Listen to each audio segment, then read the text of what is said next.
By prophase 1, interphase has already duplicated the genetic material, resulting in the shown pairs of sister chromatids within each homologous chromosome pair. The chromosomes were originally uncondensed and invisible in chromatin form within a nuclear envelope, but eventually condensed after the nuclear envelope fragmented, as shown. This also allowed for the disappearance of the nucleoli. The singular centrosome present in the initial cell duplicated into two centrosomes, with two centrioles in each. Prophase is the longest stage of meiosis. The chromosomes begin to condense throughout the phase, and homologous chromosomes pair with each other loosely.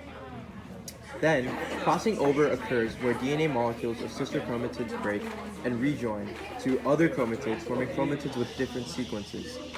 The point where crossing over occurs is called a tetrad, or a chiasmata, and each homologous pair has one or more of these chiasmata. Microtubules from one pole or the other then attach to the outward-facing kinetochores of homologous pairs, which also have kinetochores at each center of a homolog. The nucleoli then disperses and the homologous pairs move towards the metaphase plate. By metaphase 1, the nuclear fragments have already disappeared and the homologous pairs, or tetrads, are now at the middle of the cell, lined up at the metaphase plate. Each chromosome in the pair facing each pole. One chromatid of each homologous pair is attached to kinetochore microtubules from one pole, and the other has kinetochore microtubules from the other pole. Anaphase 1. The homologs can separate due to breakdowns of proteins with sister chromatid cohesion along chromatid arms.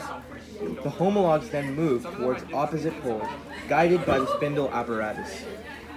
The cell extends during this phase, and the cohesion at the centromere causes the chromatids of the sister chromatid pairs to move towards the same pole.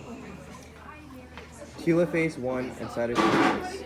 By the beginning of telophase 1, each side of the cell has a full haploid set of the replicated chromosomes, and each chromosome consists of two sister chromatids.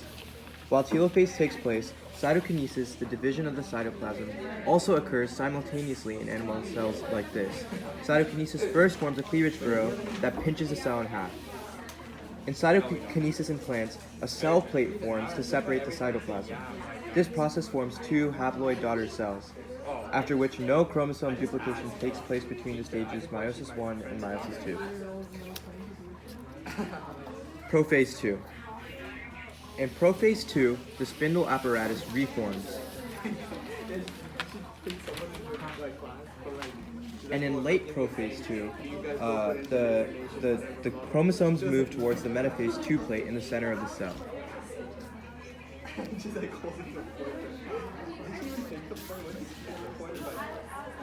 Once at the metaphase plate, the kinetochores of the sister chromatids are attached to microtubules extending from opposite sides of the cell.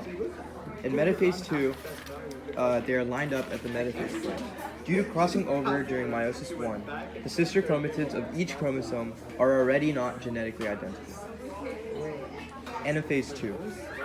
In anaphase 2, the sister chromatids separate, becoming individual chromosomes, as the proteins holding the chromatids together at the centromere break down. This causes each chromosome's sister chromatids to move towards opposite poles. Telophase 2 and cytokinesis.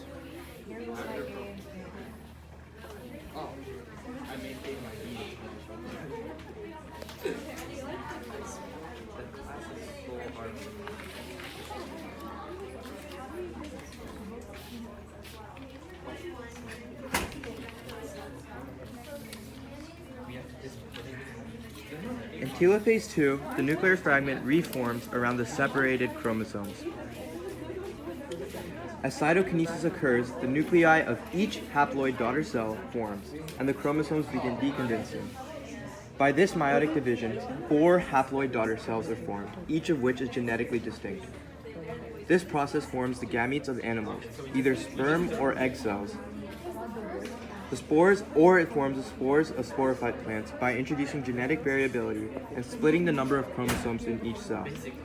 By this point, Mendel's law of segregation is clearly demonstrated, as each one of the offspring receives one allele from the parent for each homologous chromosome.